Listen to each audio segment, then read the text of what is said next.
So, just welcome to Neil Adams' Toast to the Champions, and I'm just really glad that I've got Euan Burton, British #1 and definitely Britain's best hope for a medal in the Olympic Games in 2012.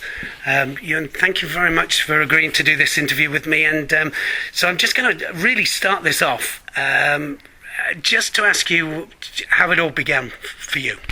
Well, I was really quiet, really shy when I was a kid, and I think my mum and dad were really aware that sport was a way of getting over that shyness, that quietness, and I used to do tons and tons of different sports when I was a kid, but when I was 6 they took me down to a local judo club. My dad did karate actually, and I think I'd been pestered by him to go and give karate a try, but he thought that was a bit boring for kids because it was all kind of regimented and in lines and a bit set too rigidly, so he said there was a judo club at the same place that he did karate, and he took me along there, and I was fortunate enough to go and walk into the doors of a club with a really, really good coach. I was coached by Peter Gardner when I was a kid, and that was my first kids coach, and he just made it fantastic fun. I think when you find something that you love, it clicks like that. You don't know why it's clicked, but you just absolutely love it. Did you compete a lot as a youngster? I remember Peter sneaking me into a grading or a kids tournament when I was 7, and you had to be 8 to compete, and I ended up winning the event or getting bronze at the event, and I think that was my first memory of actually competing. We went away on a lot of trips as a club together, but we didn't do a huge amount of competing. There's not a massive amount of competition in Scotland, so a lot of the competition we did do was travelling by minibus as a group, as a team, down to events in England. And I think that was part. I loved the sport, purely the sport, but also really liked the camaraderie of having that kind of team around you, a real nice group around you. When was the kind of turning point in your early life? When did you really want to be the best, or when did you think that it was going to happen? I think for me probably the best thing was, as a kid, I used to always have a little bit of success, but I wasn't the best, so I quite often came away from tournaments with kind of a silver medal or a bronze medal, or I'd win one tournament and then kind of get a place in it the next one. So I had a taste of success, and I loved that success, but I was always aware that I had to be better, and so I think having a taste of success, but also knowing that hard work's going to try and get you better success, more success, was really a big deal for me. And very early on actually, I think my first junior Scottish Championships I got silver and was sent down to the junior British Championships, and got 5th place there, so I sort of just missed out on the medals, and I think it was good for me. It sort of said, okay, you're one of the guys who could compete, but you're not there yet, and you've got a lot of hard work to do, and I like hard work. I like the feeling of pushing yourself to your limits kind of thing. What was the first major event that you actually won that told you that you were going to make it to the top?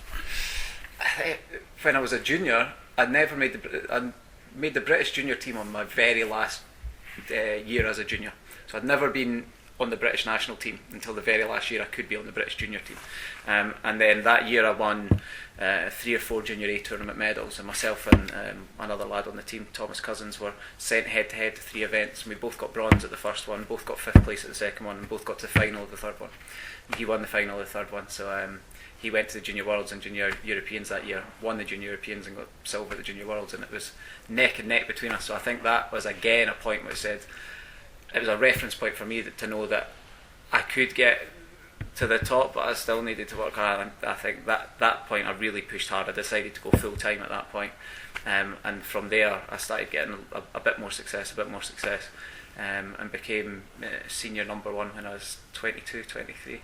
I also had Graham Randall as my training partner, or I was his training partner, so it's pretty good when he was world champion to have the guy who's the best in the world as your training partner is a good marker. Well, I found that when I was working with Ray Stevens, and obviously it works well, when you're working off each other, and you have a lot of success with it, How did Graham kind of help you with your determination? I mean, was that what first got you thinking about being world champion and making it on the world stage? I think so. I think as a Brit, you look to the people like yourself who have done it before you. You want to you want to break new ground, but also until something's been done before you, you kind of almost question whether it's even possible. So I knew it was possible as a Brit to be world champion, but until Graham won, it was almost, I think people in Scotland thought, well, we're such a small country, we've got such low numbers, maybe a Scot can't win it. And when Graham won that, it opened up everyone's minds to, you know what, okay, we're a small country, but we're getting things right, we're punching above our weight, and we can really do that. And I think Graham's influence on me was massive. First of all, he gave me a ton of patience, which I think you need. You know, when you're coming through, you're never always going to be the best guy. So I think the fact that he was giving me huge pastings, but also looking after me, and then he would give me less of a pasting. And then when I went to Randori, I would maybe catch him once a night, and then I would try and make sure I caught him a couple of times a night. And then by the time you're fighting the world champion and you're catching him 2, 3, 4 times a practice, you're starting to think, okay, I can do this. You know. And yeah, Graham's been brilliant to me my whole way through my career. Probably people think it sounds strange, but I think the biggest thing he did for me was all the doings he gave me in training. Yeah, but you talk about the doings that he gave you, but you always bounce back, yeah. And I think that's one of the most important things. Great champions always bounce back. Yeah. I always notice that you have your feet on the ground, you're firmly on the ground. You're a great ambassador for the sport, and a great ambassador for British Judo. But I also notice that when you do lose, you just take it on the chin, and and then you bounce back and you come back and and win at the next event. To me, there's no place for arrogance in a sport like judo, because there's always going to be someone that has got a style, or that on that day has got a chance of beating you. So no matter if you're the best in the world, take it like we were talking about earlier, take Eliadis for example. He's by one of the greatest judo players in the world right now, if not in the history of judo, and he still loses. You still see him going to events and you lose a match. And I think if you're too down on yourself, or you try and blame it on someone else, or you try and say it was a referee's fault, or this was against you or that was against you, you don't make the improvements that you need to make. You need to take it on the chin. You need to say, okay, on that day I wasn't good enough, and what can I take from that? What can I take from that loss that informs my training and makes me a better player for the next time?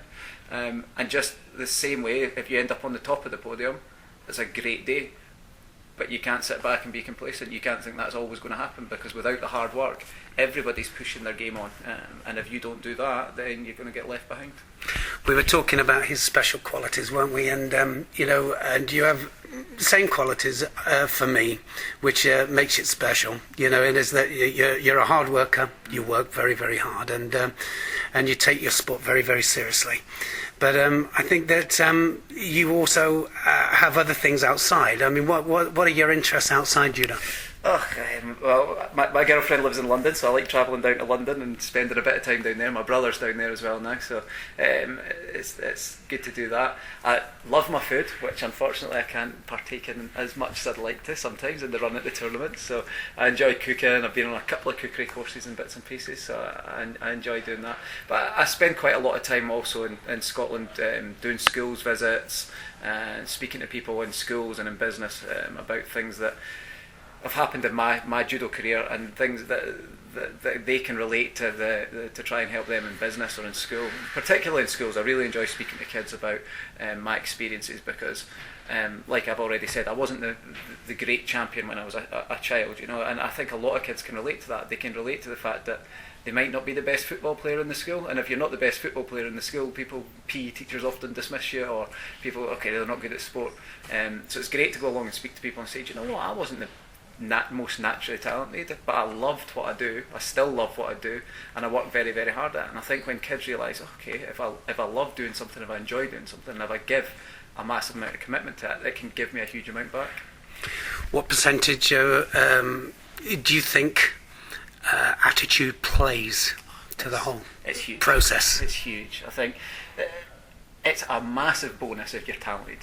Massive bonus, but talent on its own is nowhere near enough. We see it time and time again with people who have got a huge amount of talent, but because they've got so much talent, they don't feel they need to put the hard work in. Now, you might be able to produce 1 or 2 results like that, but consistency in your career comes from the hard work. For me, the hard work's made much easier because I love judo.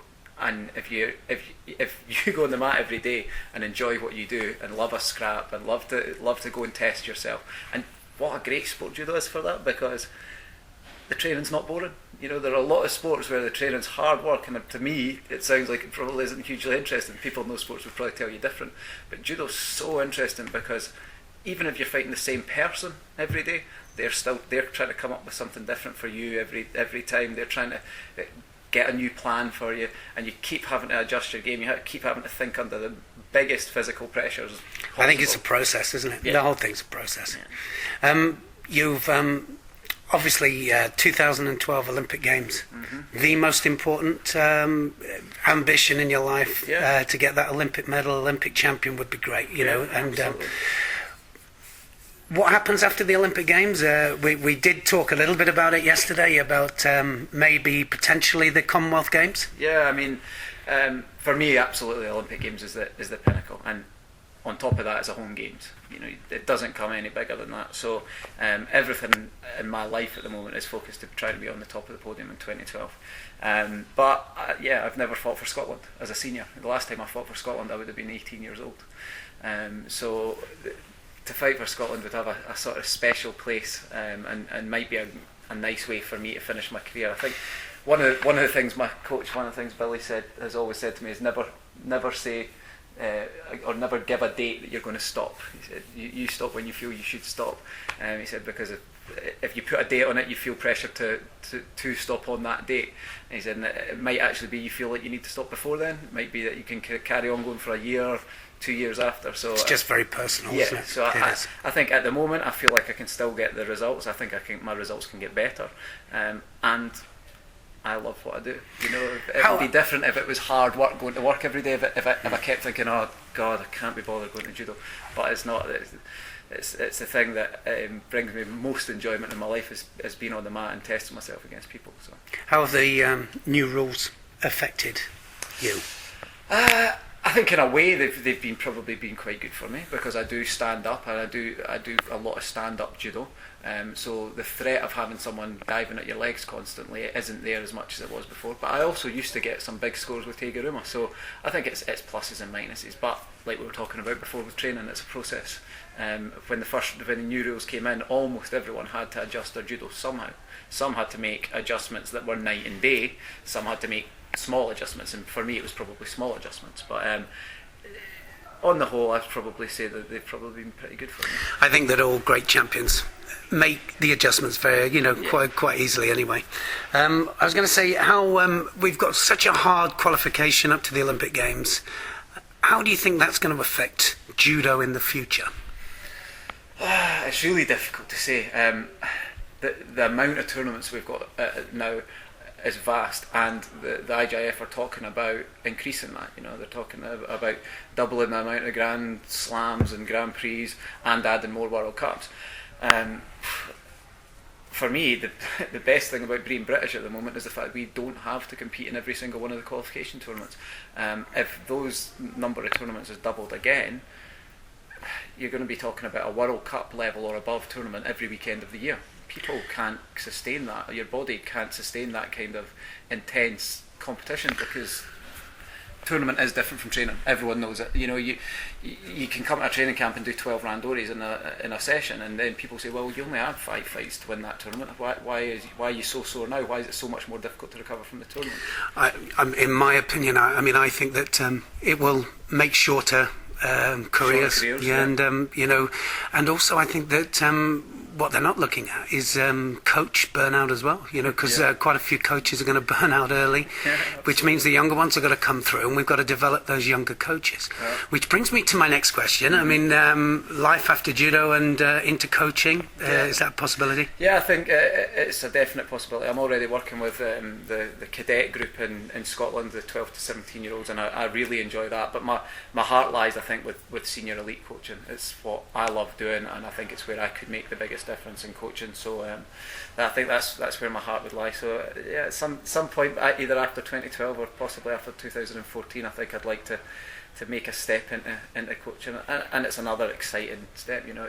It's dealing with people who have a passion for the sport that you love, that's the same or similar to yours. So what better job could there be after something you think as an athlete you think you'll never be able to get that feeling again?